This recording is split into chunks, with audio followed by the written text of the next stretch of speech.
À la suite des conclusions du premier bilan mondial présenté à la COP28 de Dubaï, les États parties sont appelés à renforcer leur ambition climatique pour contenir le réchauffement de la planète à 1,5 degré Celsius, conformément aux recommandations du GIEC.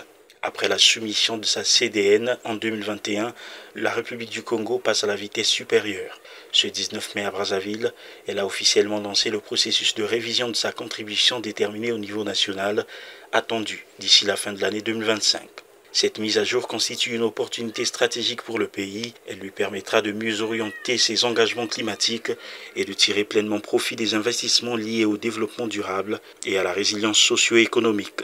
Les travaux que nous lançons aujourd'hui permettront donc d'affiner et de mieux cibler nos engagements en termes de réduction des émissions de gaz à effet de serre, ainsi que les mesures d'adaptation, l'évaluation du coût de l'action, ainsi que l'identification de sources de financement associées.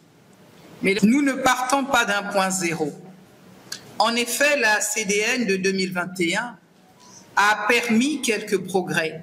Il s'agit notamment de la mise en œuvre des programmes de gestion durable des forêts, dont l'initiative emblématique des écosystèmes des tourbières, reconnue mondialement, l'intégration progressive des énergies renouvelables avec des projets solaires et hydroélectriques visant à réduire notre dépendance aux énergies fossiles, l'intégration de la dimension adaptation dans les stratégies sectorielles, notamment dans l'agriculture et la protection des communautés côtières, la préparation et la mise en œuvre du PUDT, mais nous pouvons encore aller plus loin si nous arrivons à mieux caractériser nos défis climatiques ainsi que nos besoins à cibler notre action. Bien que la CDN de 2021 ait permis quelques avancées, l'objectif aujourd'hui pour les participants est de fournir davantage d'efforts afin que le Congo caractérise au mieux ses défis climatiques,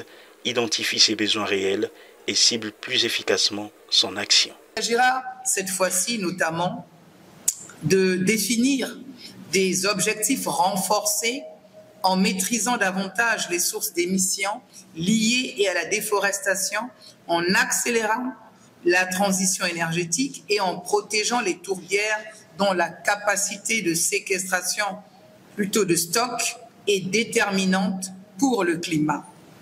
D'intégrer la justice sociale et la transition juste en assurant l'implication des populations autochtones et vulnérables aux décisions, de mobiliser des financements innovants en collaborant avec des partenaires comme l'initiative CAFI, le Fonds vert pour le climat et le secteur privé, les ONG, la société civile, pour traduire en action nos décisions et que les projets soient concrétisés.